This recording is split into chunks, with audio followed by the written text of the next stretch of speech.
অনেকেরই ধারণা যে চকলেট ক্রিমের মধ্যে শুধুমাত্র কোকো পাউডার আর হচ্ছে চকলেট এসেন্স দিলে এত সুন্দর কালারটা চলে আসে, আর কিছু দেওয়া লাগে না এবং এটা টেস্টটা ফিরে আসে। তো আজকে সিক্রেট বলে দিব যে কিভাবে আপনারা চকলেট কেকের টেস্ট এবং কি কালারটা নিয়ে আসতে পারবেন। এখন কথা না বাড়িয়ে চলে যাব মূল রেসিপিতে। তো প্রথমে আমি 1 কাপ হুইপড ক্রিম নিয়ে নিব, তার সাথে নিয়ে দিব 3 টেবিল চামচ আইসিং সুগার।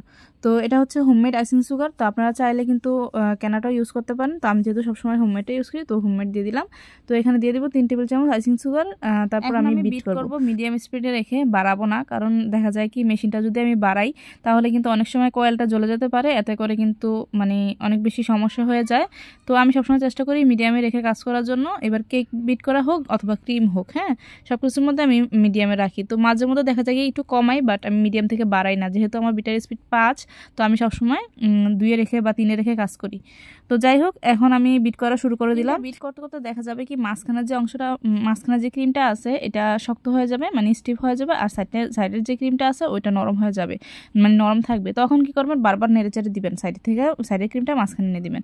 তো এই হচ্ছে আমাদের চকলেট গানাশ। তো এই গানাশটা দেখা গেছে আমি যদি ক্রিমের মধ্যে ইউজ করি তাহলে কিন্তু অনেক সুন্দর কালার আসবে এবং টেস্ট বেশি হবে। হ্যাঁ, তো আপনারা চাইলে কিন্তু এই গানাশটা মানে একটু বেশি করে তৈরি করে রাখতে পারেন। তো আমি একটু বেশি করে তৈরি করে রাখছি। তো এটা আমি ক্রিমের মধ্যে দিব এবং কেকের লেয়ারও দিব।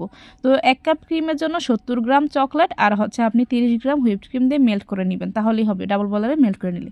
তো ক্রিমটা যখন আমার 90% মতন হয়ে যাবে তখন আমি তার উপর দিয়ে দিব চকলেট গানাশ। তো এখানে আমি মানে আন্দাজের উপর দিয়ে দিছি, যেহেতু আমি সবসময় কাজ করি। তো আপনারা 70 গ্রাম দিয়ে দিবেন, তাহলে পারফেক্ট হবে। তো আপনাকেও যদি চান কিছুটা বাড়া দিতে পারেন, তাহলে কিন্তু এই চকলেট যে ক্রিমটা আছে ক্রিমটা দেখতে আরও বেশি সুন্দর লাগবে। তো আমি কিন্তু সবসময় চকলেট ক্রিমটা একটু হালকা নরম রাখার চেষ্টা করি, কারণ দেখা গেছে এই ক্রিমটা দিয়ে কাজ করতে করতে ক্রিমটা একটু হার্ড হয়ে যায়, যেহেতু এখানে চকলেট গানাশ ইউজ করা হয়েছে। তো আমি সবসময় একটু নরম রাখি, মানে নর্মাল যেই ভ্যানিলা হুইপ ক্রিম আছে ওইটা থেকে কিন্তু চকলেট হুইপ ক্রিমটা আমি একটু হালকা একটু নরম রাখি, তাহলে দেখা যায় কি কাজ করার সময় খুব ইজিলি কাজ করা যায়।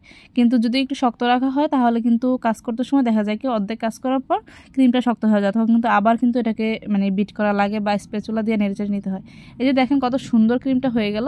তো কেউ যদি চান ক্রিমের মধ্যে টেস্ট আরও বেশি বাড়ানোর জন্য অথবা ক্রিমের কালারটা আরও বেশি মানে ব্ল্যাক করার জন্য, তাহলে কিন্তু আরেকটু চকলেট দিয়ে দিবেন, হ্যাঁ, মানে মেল্ট করা চকলেট। আমি কখনোই চকলেট ক্রিমের মধ্যে আমি কোকো পাউডার অথবা ইমালশন এই দুইটার একটা আমি ইউজ করি না, কারণ ইমালশন হচ্ছে এমন একটা জিনিস, এটা কিন্তু ইউজ করলে আপনার কেকের টেস্টটা নষ্ট হয়ে যায়, মানে ক্রিমের টেস্টটা নষ্ট হয়ে যায়, তখন কিন্তু কেকটা খেতেও তিতো লাগে।